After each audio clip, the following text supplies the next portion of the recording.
साथियों नमस्कार, मैं रामकृष्ण गर्ग और हमारे YouTube चैनल आर के स्टडी अड्डा में आप सभी लोगों का स्वागत है। जैसा कि आप सभी लोग जानते हैं, मैं प्रतिदिन मनोविज्ञान के क्षेत्र में एक वीडियो लाता रहता हूं और उसी के अगले क्रम में आज का हमारा टॉपिक है शैशवावस्था। तो साथियों, आप इसे अंत तक जरूर देखिए क्योंकि वह बहुत ही महत्वपूर्ण होने वाली है शिक्षक पात्रता परीक्षा वर्ग 3, वर्ग 2, वर्ग 1, यूपीटीईटी, सीटीईटी एवं महिला बाल विकास विभाग में सुपरवाइजर के लिए। तो आप इसे अंत तक जरूर देखिए। साथ ही यदि पसंद आए तो चैनल को लाइक एवं सब्सक्राइब कीजिए एवं बेल आइकन को दबाना ना भूलिए ताकि आप लोगों को सूचना मिलती रहे। तो चलिए शुरू करते हैं। आज का हमारा टॉपिक शैशवावस्था। आप लोग पेन एवं कागज रख लीजिए ताकि आप लोग भी नोट कर सकें। तो चलिए शुरू करते हैं। शैशवावस्था जन्म से लेकर 5 या 6 वर्ष तक की अवस्था को शैशवावस्था कहा जाता है। ये मैंने आपको जो विकास की विभिन्न अवस्थाएं हैं उस वीडियो में आप लोगों को समझा दिया है। तो यदि आप लोगों को इसका पूरा क्लासिफिकेशन देखना है तो आप विकास की अवस्थाएं नामक टॉपिक पर जाकर देख सकते हैं।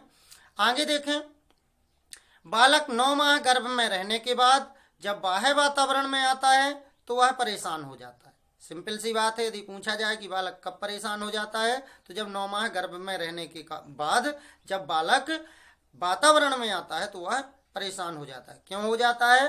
क्योंकि वह वातावरण से सामंजस्य स्थापित नहीं करता है। उसे ऐसा करने में लगभग 7 दिन का समय लग जाता है।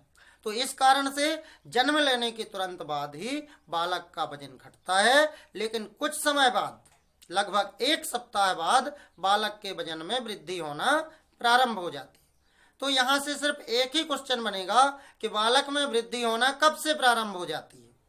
तो अपन को उत्तर देना होगा कि 7 दिन बाद से या 1 सप्ताह बाद से बालक के वजन में वृद्धि होना प्रारंभ हो जाती है। आगे देखें, हम गर्भावस्था की कुछ परिभाषाएं देख लेते हैं। तो ध्यान दें, सबसे पहली परिभाषा वैलेंटाइन महोदय के अनुसार शैशवावस्था सीखने का आदर्श काल है। शैशवावस्था सीखने का आदर्श काल है। याद कैसे रखेंगे?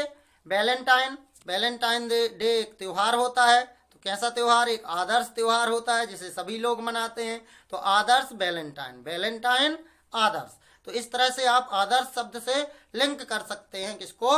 वैलेंटाइन को, कि वैलेंटाइन शैशवावस्था सीखने का आदर्श काल है। अगली देखें, दूसरी परिभाषा न्यूमैन महोदय के अनुसार। तो न्यूमैन महोदय क्या कहते हैं? न्यूमैन महोदय कहते हैं कि 5 वर्ष तक की अवस्था मस्तिष्क के लिए बहुत ग्रहणशील होती है। कितने वर्ष तक की? 5 वर्ष तक की अवस्था। तो यहाँ आप इसको इस तरह से याद रखें, न्यूमैन से कुछ समझ सकते हैं, कुछ नया, और हमें सदैव कुछ नया ग्रहण करते रहना चाहिए। तो नया ग्रहण, न्यूमैन ग्रहणशील। आगे देखें आप एडलर महोदय के अनुसार। एडलर महोदय क्या कहते हैं? तो एडलर महोदय कहते हैं कि शिशु के जन्म के कुछ समय बाद ही यह निर्धारित किया जा सकता है कि भविष्य में बालक का स्थान क्या होगा। तो इस परिभाषा को भी आप लोगों को याद रखना है, एडलर स्थान क्या होगा।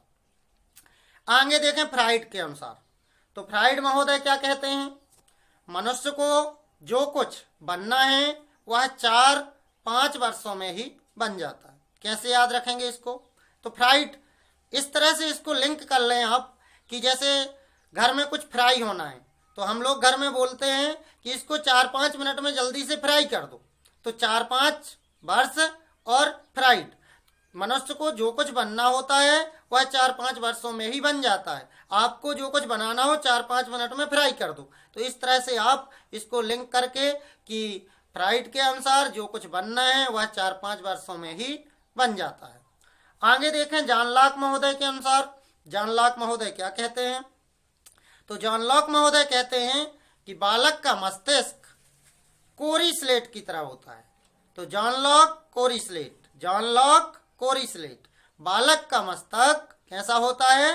कोरी स्लेट की तरह होता है। अगली परिभाषा देखें ब्रजेश के अनुसार। तो ब्रजेश जी कहते हैं कि 2 वर्ष तक की उम्र में बालक में सभी संवेगों का विकास हो जाता है। तो ब्रजेश संवेगों का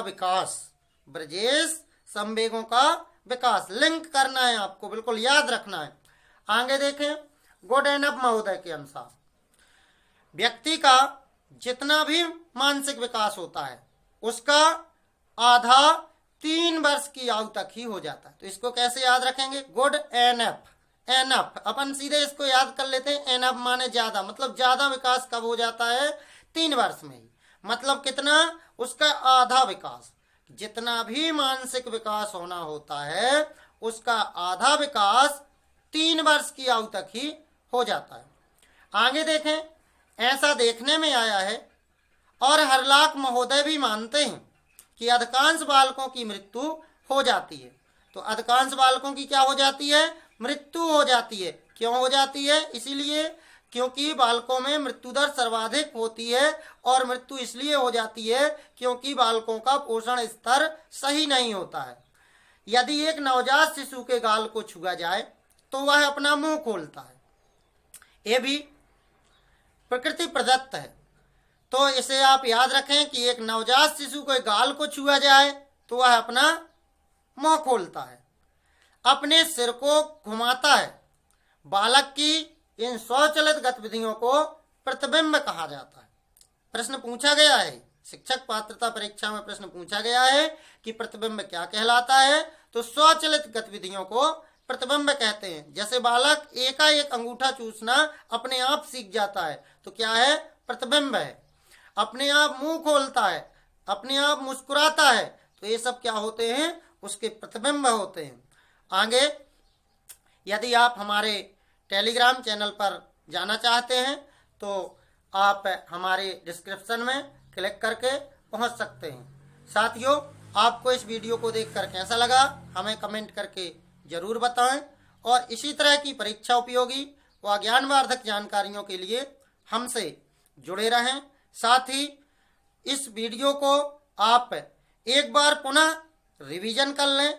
आप इसको 5 बार बार करके देखें तो आपको प्रत्येक परिभाषा याद हो जाएगी, ये मेरी गारंटी है। और यदि आपको ये वीडियो अच्छा लगा हो तो प्लीज़ हमारे चैनल को लाइक एवं सब्सक्राइब कर लें और बेल आइकन को दबा लें, क्योंकि अभी मनोविज्ञान की पूरी सीरीज आनी है तो आप लोगों तक सूचना पहुंचती रहेगी। धन्यवाद।